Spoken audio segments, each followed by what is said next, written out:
For some reason, people forgot that it's still reprint season.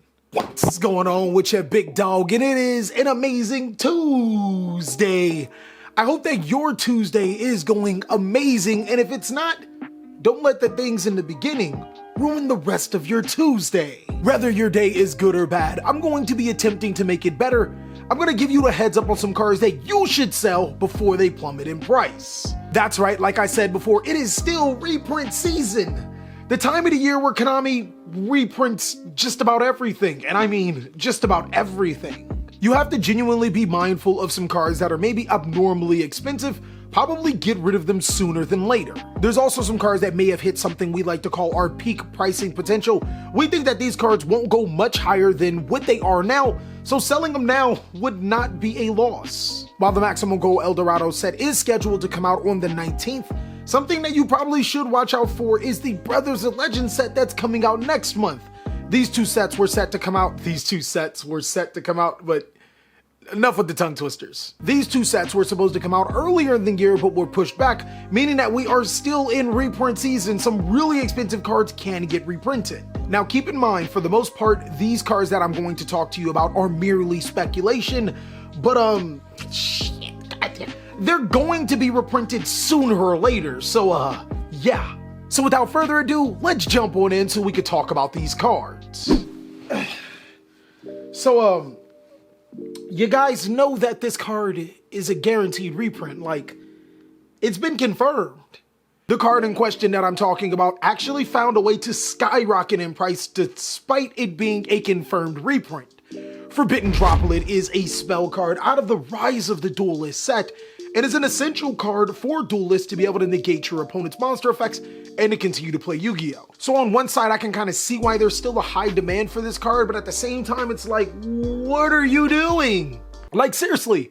Oh no, baby, what are you doing? Can you not wait for a month? Forbidden Droplet is currently a $160.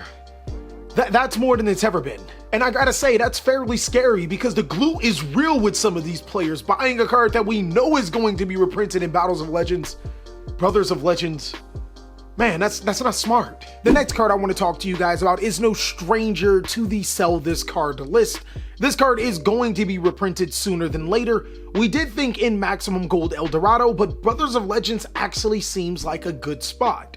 There are a couple of reasons why I say Evil Hero Dusted Gold is a card that you should sell. One thing that we do know is if Konami does decide to continue on to the Dragons of Legends series, this is guaranteed going to be there alongside Magician's Souls and some other select cards. But let's actually rewind just for a little bit.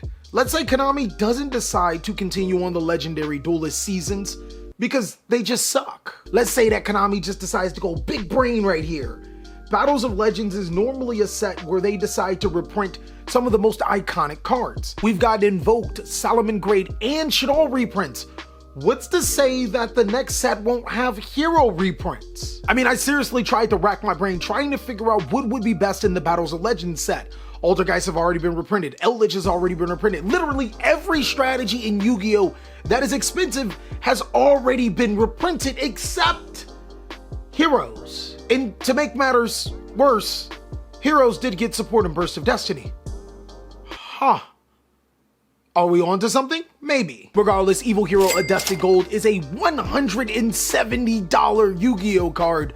That is outrageous for a deck that not only isn't necessarily tier 1, but also is a strategy that hasn't done anything since the existence of this card. I can see in the very, very far distance in the off chance where heroes become tier 0, this card can go even further, but I also can see in about a month that this card could possibly be reprinted in Brothers of Legend.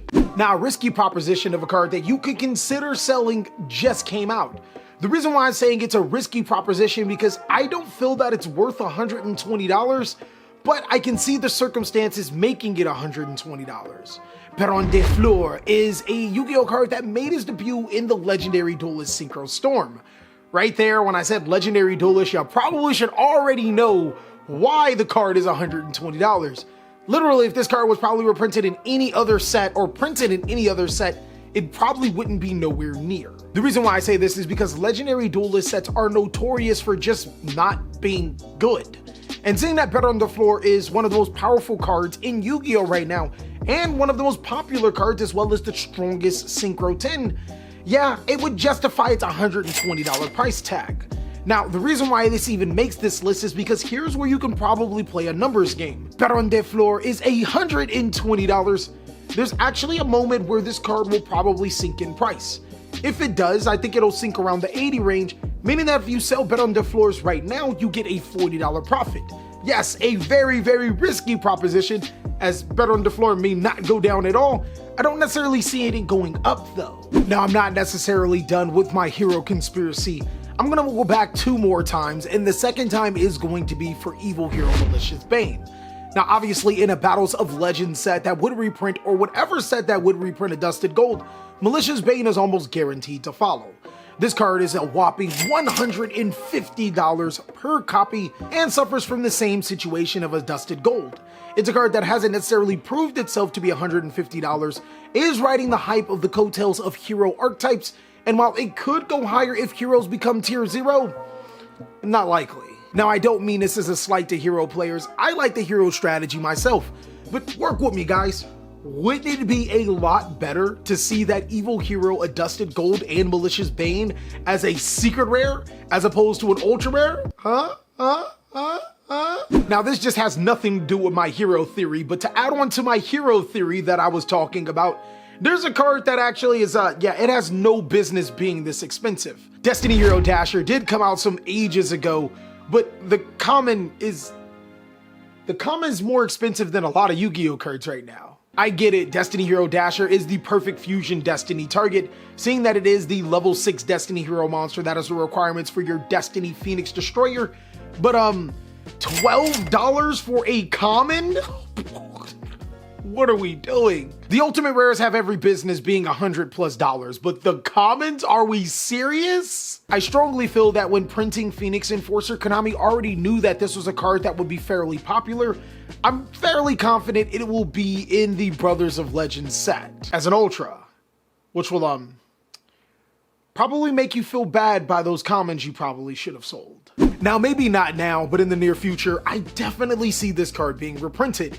It is a staple Yu-Gi-Oh card, almost a staple new Yu-Gi-Oh card for anyone that wants to play Light and Dark monsters. Chaos Space made its inception in the Toon Chaos set. This card is close to being on the verge of 2 years old. It's a fairly good card, allowing you to add Light and Dark monsters from your deck to your hand, and then also shuffle Light and Dark monsters that are banished back into your deck to draw an additional card. It would be extremely awkward to have a Battles of Chaos set, a set that's literally based on the Chaos archetype, with no way to get one of the best cards for it. Chaos Space is currently an $8 super rare, definitely a lot more expensive than when I told you guys to buy it before it skyrockets in price. I think now it's its peak price potential, and we can reap the benefits of being able to buy this card early by making a sizable profit. And the last card, so we can wrap this video up, is moving back to my hero theory. I swear, not all heroes wear capes, but this one right here is gonna allow you to flip your hero shit before it's too late. Elemental Hero Liquid Soldier is another card that came inside of the Plagued Legendary Hero, Legendary Duelist, the trash set that nobody buys except expensive ultra rares come in there and you gotta get them. Liquid Boy is a fairly decent Yu-Gi-Oh card, but its $50 price tag is a little bit too much for a deck that doesn't do a lot. Again, I'm not saying that heroes are bad, I think that they're a fairly good deck, but $50? Are you serious? Also, to reiterate my point, there's no other popular decks that Konami could reprint. Like, they've all been reprinted for the exception of heroes. Now that I'm here, I could also go on to say Magician's Souls is a card that you should sell too, because they probably could just package all of that in Brothers of Legends and not make a Legendary Duelist Season 3. I mean, there were only 2 seasons of Legendary Duelists. Well, that is all that I have for today about the cards that you should sell before it plummets in price. Please let me know, am I crazy? Are hero cards not ever going to be reprinted? Will there be another Legendary Duelist season? We'll find out on the next episode of Dragon Ball Z, but until then, you can click on these videos as I'll catch you on the next one.